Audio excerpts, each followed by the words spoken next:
இந்த எதுகைங்கிறது 2ஆம் எழுத்து ஒன்றி வர தொடுப்பது எதுகை. மோனைங்கிறது முதல் எழுத்து ஒன்றி வர தொடுப்பது அதாவது தொடை வகை. இதெல்லாம் தொடைகள்ல இந்த எதுகை தொடையும் மோனை தொடையும் ரொம்ப இன்றியமையாதவை. ஒரு செய்யுளுக்கு அழகு சேர்ப்பவை இவை. அதனால இத இத எழுதும்போது சிக்கலே வராத ஒரு ஆளு உண்டுன்னா கம்பன் தான்.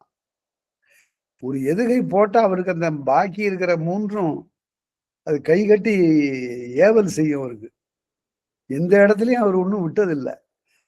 அதே போல நம்முடைய பெரியோர்கள் ஞானசம்பந்தர், நாவுக்கரசர் இவங்க பாடிக்கிறது எதுக அவ்வளவு சிறப்பா அமைஞ்சிருக்கும். ஒரு எடுத்துக்காட்டுக்கு சொல்ற பாருங்க, ரொம்ப நயமாக சுவைக்கத்தக்கது. 5 வயதுல பாடிய ஒரு பாட்டு ஞானசம்பந்தர். இதுல இறைவா சிவபெருமானே அப்படின்னு சொல்லிட்டு உருகுதலை செய்யேன். நான் உருகிறது மனம் உருகல, உருகுதலை செய்யேன்னாரு. உருகுதலைன்னு போட்டாச்சு. நம்ம அடுத்த அடியில எப்படி வரணும் அப்படின்னு உன் பெருமைகளை எல்லாம் பருகுதலை செய்யேன் அப்படின்னாரு. உருகுதலை பருகுதலைன்னு எழுதினார். அடுத்தது வருகிற போது என்ன பண்ணாரு, உள்ளத்தின் உள்ளே உன் பெயரை செருகுதலை, செருகி வைத்துக் கொள்ளுதலைன்னு. இந்த 3 யாரும் எழுதுவாங்க. உருகுதலைங்கிறதுக்கு பருகுதலை, மருகுதலைன்னு எல்லாம் எழுதிடுவாங்க. கடைசி அடியில போட்டாரு இவ்வாறு ஒரு குதலைன்னாரு. உருகுதலைன்னு இல்லது, ஒரு குதலை. குதலைன்னு குழந்தை. ஒரு குழந்தை இப்படி சொல்லுத அப்படின்னு சொன்னாரு. அதுதான் புலமை. உருகுதலை, பருகுதலை, மருகுதலைன்னு போட்டா அது சிறந்த புலமைக்குரிய அமைப்பு இல்லை. இப்படி சொல்லணும். அதனால அந்த எதுகையில ஒரு நயம் வருமாறு அமைத்துக் கொள்ளுகின்ற ஒரு நிலை வேண்டும் என்றால் நிறைய செய்யுட்களை படிக்கணும். அந்த பயிற்சி தான். அதாவது புதுமை பித்தன் சிறந்த சிறுகதை ஆசிரியர். அவர் சொன்னார் ஒரு முறை, இந்த கம்பன் பாட்டுக்கு சவால் விடுற ஒரு நிகழ்ச்சி உண்டு, ஒரு அறைகூவல் விடுகின்ற ஒரு நிகழ்ச்சி உண்டு. எப்படின்னு கேட்டா, இந்த குமுதன் இட்ட குலவரை கூத்தரில் திமி திமி திமி என்று ஆட. அதாவது ராமன் போய் ராமேஸ்வரத்தினுடைய கடற்கரையில நிக்கிறான். இந்த இலங்கைக்கு எப்படி போறதுன்னு தெரியல. அப்ப அனுமன் எல்லா குரங்குகளுக்கும் ஆணையிட்டான், இந்த கடலை ஒரு பாலம் போடுங்கன்னு.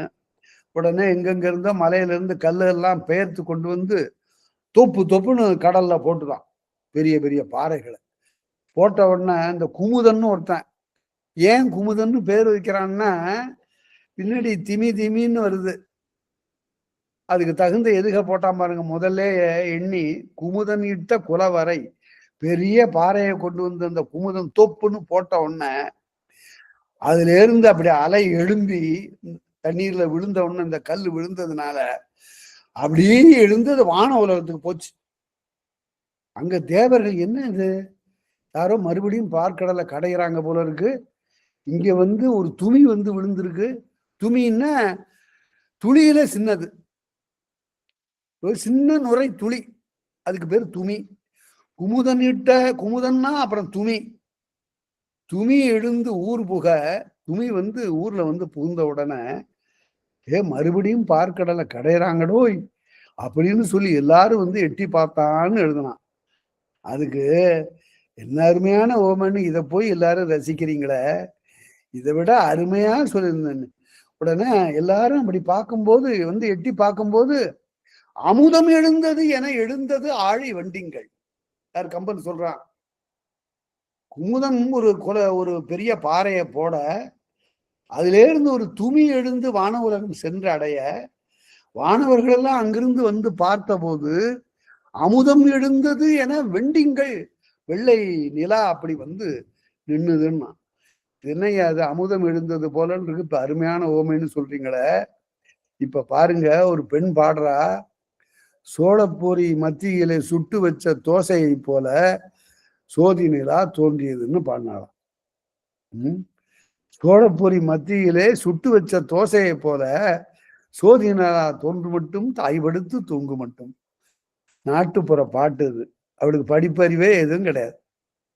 அவளுக்கு எப்படி வந்தது இந்த எதுக? பாரம்பரியம். கேட்டு கேட்டு கேட்டு பாட்டு வந்துருச்சு. இப்ப அதே போல படிச்சு படிச்சு படிச்சு பார்த்தா எதுக வந்துடும். வேற ஒண்ணும் இல்லை.